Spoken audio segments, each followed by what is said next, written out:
Halo anak-anak, hari ini kita bertemu kembali tetap di tema 1, subtema 3, PB 5 dan 6. Di PB 5 kita akan banyak belajar tentang kelainan, gangguan atau penyakit otot manusia. Ya, kalian langsung buka halaman 171. 171.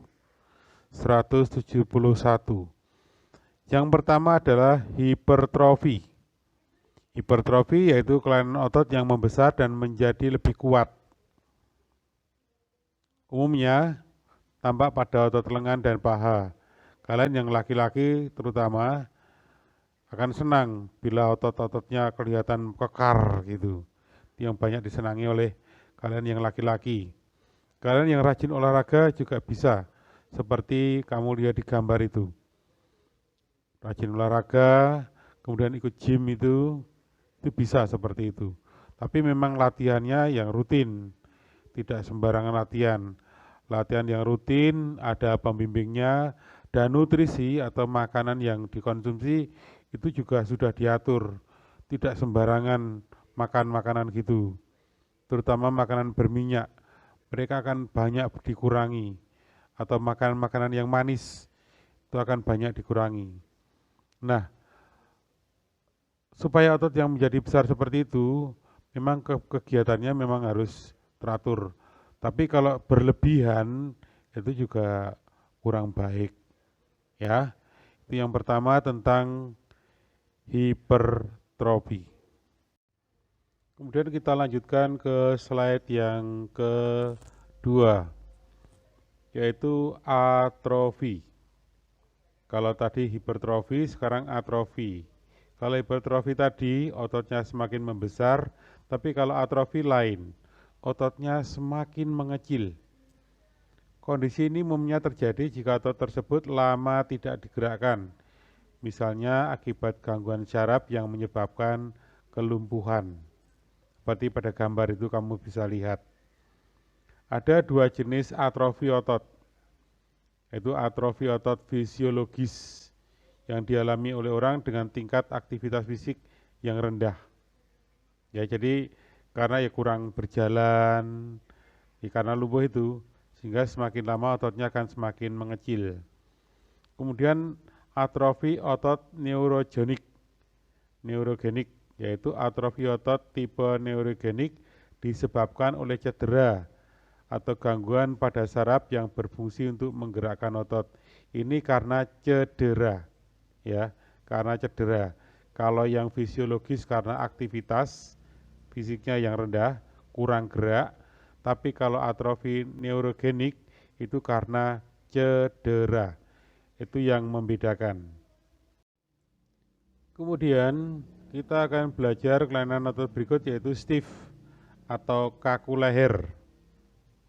Nah, kalian bisa baca di situ kelainan otot karena adanya peradangan otot trapesius leher akibat gerakan yang menghentak secara tiba-tiba atau salah gerak. Ya, biasanya kadang-kadang kalian malah tengeng ya. Nah, karena leher berperan menyokong beban berat kepala dan karena leher fleksibel, leher rentan terhadap cedera. Jadi mudah cedera dan kondisi yang menyebabkan leher nyeri dan pergerakannya terbatas. Ya, kadang-kadang karena gerakan yang salah kemudian hanya bisa menengok ke kiri. Nah, kemudian dibuat menengok ke kanan menjadi sangat sakit. Nah, seperti itu. Ya. Penyebabnya bermacam-macam. Itu Pak Heri tulis hanya 3. Yaitu melihat layar komputer seharian. Itu kaku-kaku kalian. Lalu kemudian menyetir mobil dalam waktu yang lama. Yang ketiga menunduk melihat gawai. Bagian melihat handphone, ya, lama menunduk gitu, leher bisa menjadi kaku, sakit, dan juga ingat tulang punggungnya menjadi bongkok, ya. Sehingga kalian perhatikan itu salah satu petuah, jangan terlalu lama melihat gawai atau HP kalian. Biasakan banyak olahraga, banyak gerak, banyak melakukan aktivitas-aktivitas gerak yang menyebabkan kalian akan semakin sehat. Boleh pakai HP, boleh pakai gawe boleh, tapi hanya untuk belajar. Untuk bermain, kalian sebaiknya bermain yang menggunakan aktivitas otot, sehingga kalian akan tetap terjaga kesehatannya. Ya. Berikutnya kita akan belajar tentang tetanus. Kondisi yang menyebabkan tubuh kaku atau tegang akibat infeksi kuman. Infeksi ini berujung fatal dan menyebabkan kematian. Bakterinya sudah Pak Eri tulis di situ. Ya, sudah Pak Eri tulis di situ. Nah, orang yang kena tetanus itu, bisa karena paku itu, ya, benda-benda berkarat. Sehingga kalian hati-hati kalau sampai tergores atau terkena benda-benda berkarat. Juga karena kotoran-kotoran, itu juga ada yang mengandung neurotoksin itu, racun yang menyerang sistem saraf. Nah, orang yang terkena tetanus seperti ini biasanya akan ada dibawa ke rumah sakit, kemudian ditempatkan di tempat yang khusus. Kenapa yang tempat yang khusus Pak Heri? Apakah menular? Bukan menularnya. Karena tempat yang khusus itu tempatnya harus gelap. Ya, gelap karena apa? Ketika dia sedang kambuh, kemudian melihat cahaya di luar, dia bisa menjadi kejang-kejang. Orang yang terkena tetanus ini akan kejang-kejang. Ya, sehingga mereka yang terkena tetanus ini sangat membenci cahaya. Lama, penyembuhannya memang agak lama. 16 minggu itu waktu yang lama. Tapi juga kadang-kadang ada yang karena kondisinya semakin baik, 1 bulan, 2 bulan itu sudah sembuh. Ya, itu salah satu penyakit yang berbahaya. Sekarang kita menuju ke halaman 175, yaitu menentukan ide pokok. Kalian sudah banyak belajar yang PB1 dan 2, yaitu menentukan ide pokok. Ide pokok untuk halaman 175, ya, halaman 175, itu diambil dari bacaan salah bantal. Ya, dari bacaan salah bantal. Nah, ide pokoknya sudah Pak Eri tulis semuanya. Ya, mulai dari paragraf 1 sampai dengan paragraf 10. Bisa kalian baca pelan-pelan, mulai dari paragraf 1 salah bantal, paragraf 2 arti dari salah bantal, kemudian paragraf 3 dan seterusnya. Ya. Kemudian silakan dibuka halaman 176, yaitu kita belajar tentang komik lagi. Ya. Ciri-ciri komik: hadir untuk menyampaikan cerita, yaitu pesan dan informasi, melalui teks dan gambar.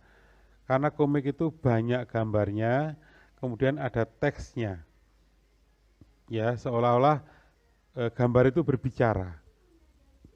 Kemudian sifatnya proporsional, yaitu bisa membuat pembacanya terlihat secara emosional saat membaca. Jadi kalau komiknya kesannya sedih, pembaca juga ikut sedih. Komiknya kesannya tegang, pembaca juga ikut tegang. Itu komiknya lucu, pembaca juga ikut tertawa.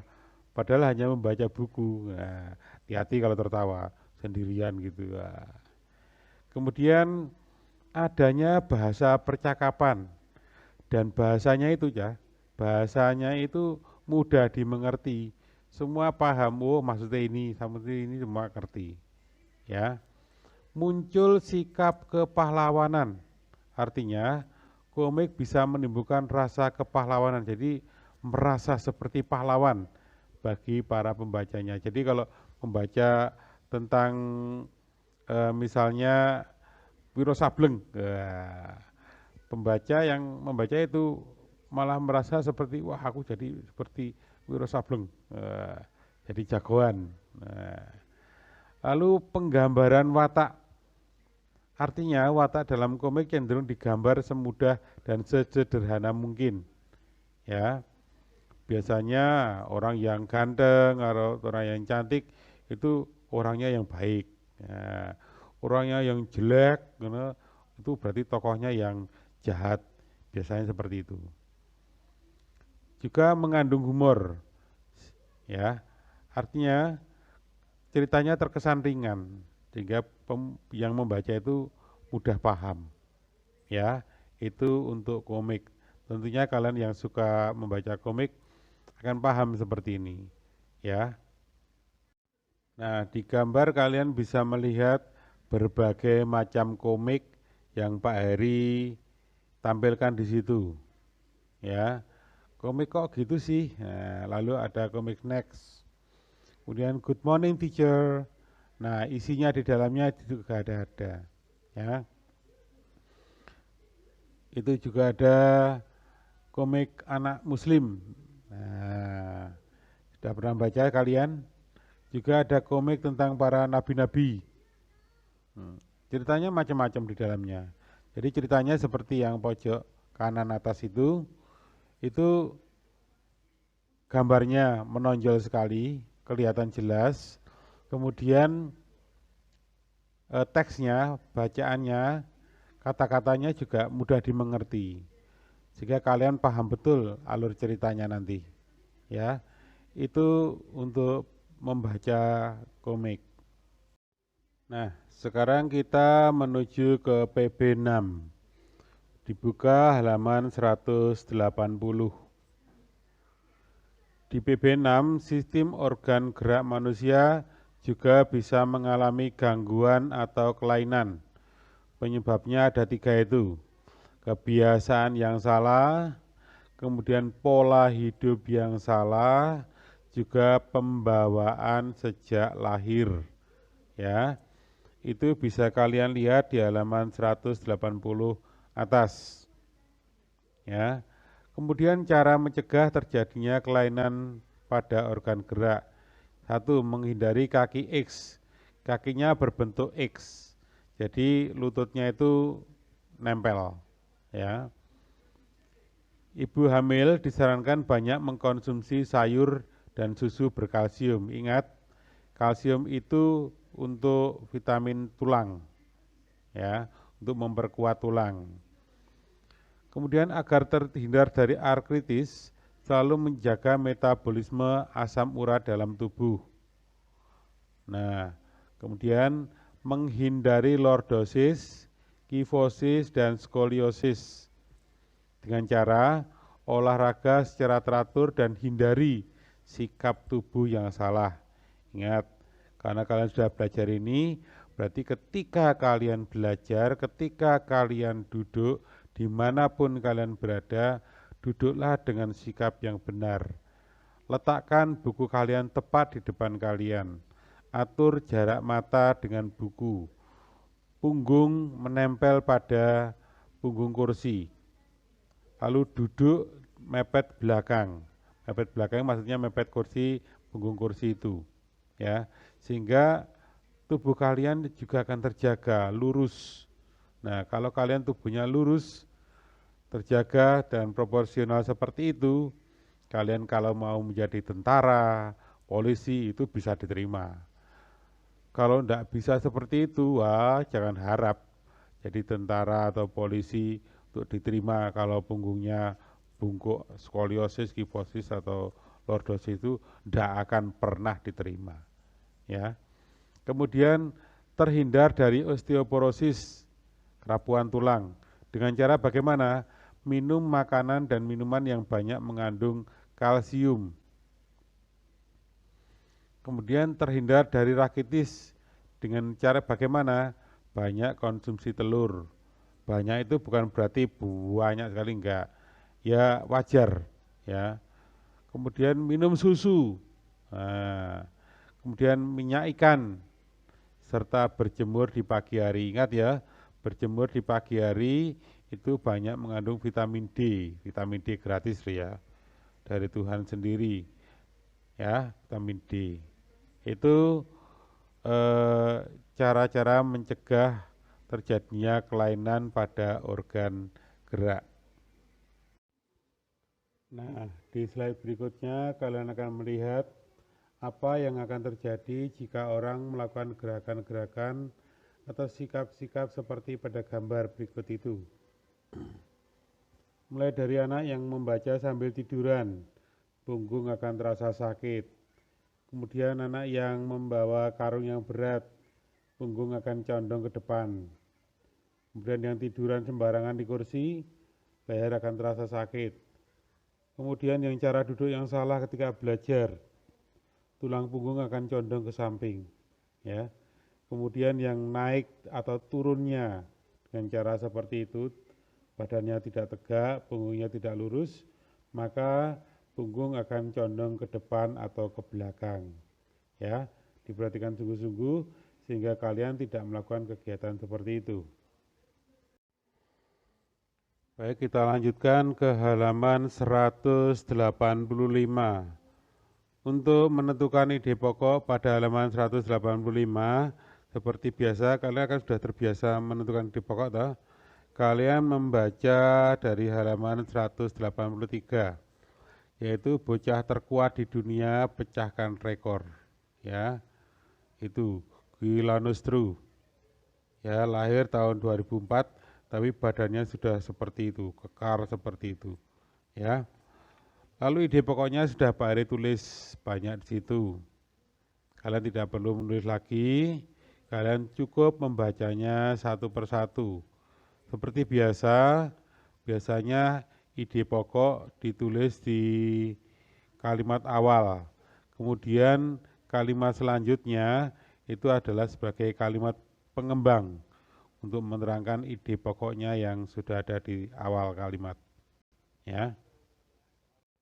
Nah, anak-anak, ini tugas kalian yang terakhir dari tema 1 subtema 3. Tugas kalian hari ini yaitu menjawab soal-soal yang sudah Pak Ari tuliskan di situ. Ada 5 soal.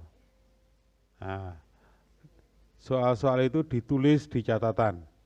Ya, soalnya ditulis. Kemudian langsung dijawab di bawahnya. Ya, soal jawab seperti itu. Ya, kemudian tulisan yang rapi daripada nanti kalian disuruh mengulang. Dan yang terakhir, batas pengiriman pukul 13.00. Demikian untuk pembelajaran dari tema 1 subtema 3 PB 5 dan 6. Oke, selamat belajar, Tuhan memberkati.